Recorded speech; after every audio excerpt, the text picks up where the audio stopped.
નમસ્કાર મિત્રો, ફરી સ્વાગત છે મારા વિડીયોની અંદર. આજના વિડીયોની અંદર આજે આપણે માસ્ટરમાઇન્ડ ફિલ્મનો રિવ્યુ કરવાના છીએ, જે તાજેતરમાં રિલીઝ થઈ હતી અને થિયેટરમાં રિલીઝ કરવામાં આવી છે. એ જોયા પછી મારો અનુભવ તમારી સાથે શેર કરવાનો છું, તો વિડીયોને અંત સુધી જરૂર જોજો. વિડીયો પસંદ આવે તો લાઈક અને ચેનલને સબસ્ક્રાઇબ કરવાનું ભૂલતા નહીં.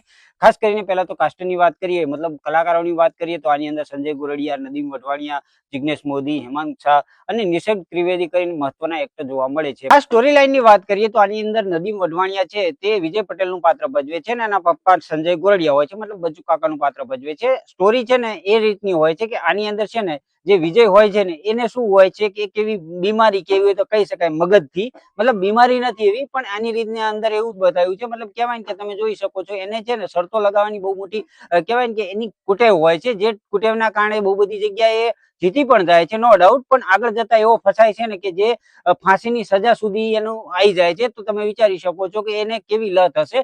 તો એ લતના કારણે છે ને એ એવો ફસાય છે ને 2 થી 3 મર્ડરની અંદર એવો ફસાઈ જાય છે. એ ખુદને નિર્દોષ સાબિત કરી શકશે કે નહીં, એ જ આ ફિલ્મની અંદર તમારે જોવાનું છે. બાકી જોવા જઈએ ફિલ્મની દરેક જગ્યાએ તમને છે ને શોક અને સરપ્રાઈઝ કરે છે, કે ઘણી બધી જગ્યાએ આ ટાઈપના જો શોક અને સરપ્રાઈઝ કરવા વાળી ફિલ્મો તમે આ ટાઈપની ના જોઈ હોય તો તમને જરૂર પસંદ આવવાની છે. મને તો આ છે નોર્મલ ફિલ્મ લાગી, બહુ બધી હાઈ ઓન ધ હાઈપ પણ ના લાગી અને બહુ લો ક્લાસ પણ ના લાગી. નોર્મલી ફિલ્મ છે એ ટાઈપની લાગી રહી છે, પણ મને એવું લાગી રહ્યું છે કે હજુ આની અંદર થોડું સુધારા વધારા ઘણું બધું કર્યું હોય તો જોરદાર મજા આવવાની છે. મતલબ એક્ટિંગના મામલામાં જોવા જઈએ તો એક્ટિંગ તમને ક્યાંક ક્યાંક નિરાશ કરે છે અને ક્યાંક ક્યાંક તમને જબરજસ્ત લાગે છે. હા, સંજય ગોરડિયાનું જે પાત્ર લખ્યું છે જબરજસ્ત લખેલું છે. એ શરૂઆતથી એન્ડ સુધી તમને ક્યારે શોક અને સરપ્રાઈઝ કરી દેશે ને કોઈ જ અંદાજો નથી આવતો. એ તમને જોડી રાખવા માટે મદદરૂપ જરૂર થવાના છે. સાથે સાથે જે આની અંદર જે પાત્ર લખ્યા છે એ બધા સારા લખ્યા છે, પણ ગુજરાતી ફિલ્મો આ ટાઈપની છે ને આપણે ક્યારેય જોઈ નથી. હિન્દી સિનેમામાં બહુ બધી ફિલ્મો આ ટાઈપની જોઈ હશે, શરતો લગાવવાની અને ફટાફટ કહેવાય કે અત્યારના જે જેન્ઝિસ્ટ લોકો માટે છે ખૂબ જ સારો સંદેશ આપતી આ ફિલ્મ છે.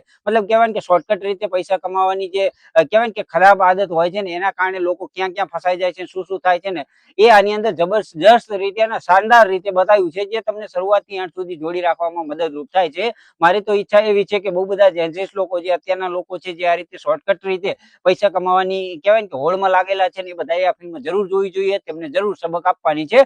તો આ ટાઈપની આ ફિલ્મ છે. ફિલ્મના દરેકે દરેક સીન છે તમને કંઈક ના કંઈક શીખવાડી જાય છે, બહુ બધું સમજાવી જાય છે. અને બહુ બધી વસ્તુ છે કે જ્યારે જીવનગાળો છે ખતમ થઈ જવાના આરે હોય આવા શોર્ટકટ રસ્તામાં જતા વખતે, ત્યારે કઈ કઈ વસ્તુ યાદ રહે છે, કઈ કઈ વસ્તુ યાદ નથી રહેતી, એ તો તમે કહેવાય કે આ ફિલ્મની અંદર તમે જરૂર જોજો. કારણ કે આ ટાઈપની ફિલ્મો આપણે બહુ જ ઓછી આવે છે ને એમાં પણ આવો સમાજને સારો સંદેશ આપતી ફિલ્મો બહુ ઓછી આવતી હોય છે. એમાં પણ અત્યારના જે જેન્ઝિસ લોકો છે, જે ફટાફટ પૈસા કમાવાની લાલચમાં કહેવાય કે એવા શોર્ટકટ રસ્તા અપનાવી લે છે, જેનાથી પોતાનું જીવન છે બરબાદ કરી દેતી હોય છે. તો એમના માટે તો આ મસ્ટ વોચ ફિલ્મ છે. બાકી ફિલ્મની જે કહેવાય કે સિનેમેટોગ્રાફી જબરજસ્ત ના કહેવાય, નોર્મલી જે ફિલ્મોની હોય છે એ ટાઈપની તમને લાગે છે. આની અંદર 2-3 સોંગ પણ આવે છે જે પણ નોર્મલ જ છે, એટલા બધા હાઈ ઓન ધ હાઈપ નથી. મતલબ કહેવાય કે જોરદાર ના કહી શકાય, નોર્મલી જેવા કહી શકાય એ ટાઈપના જોવા મળે છે. બાકી સ્ક્રીન પ્લે સારો છે, એ પ્રમાણે દરેક વસ્તુ તમને જે સમજાવે છે તમે આસાનીથી સમજી જાઓ એ ટાઈપનું છે. મતલબ માસ્ટરમાઇન્ડ કોણ છે એ જ તમારે આ ફિલ્મની અંદર જોવાનું છે. માસ્ટરમાઇન્ડ કોણ છે, જેની અંદર સંજય ગોરડિયા છે, નદીમ વઢવાણિયા છે કે આના ડાયરેક્ટર છે, એ હવે તમે ફિલ્મ જોઈને નક્કી કરી શકશો. બાકી જોવા જઈએ તો ફિલ્મ દરેક એક વખત જરૂર જોવા લાયક છે.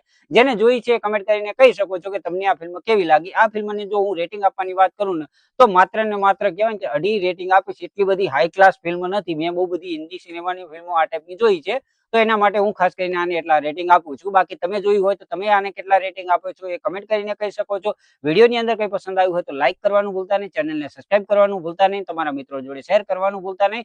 તો મળીએ છીએ આવતા વિડીયોની અંદર. ત્યાં સુધી બધાને જય શ્રી કૃષ્ણ અને જય માતાજી.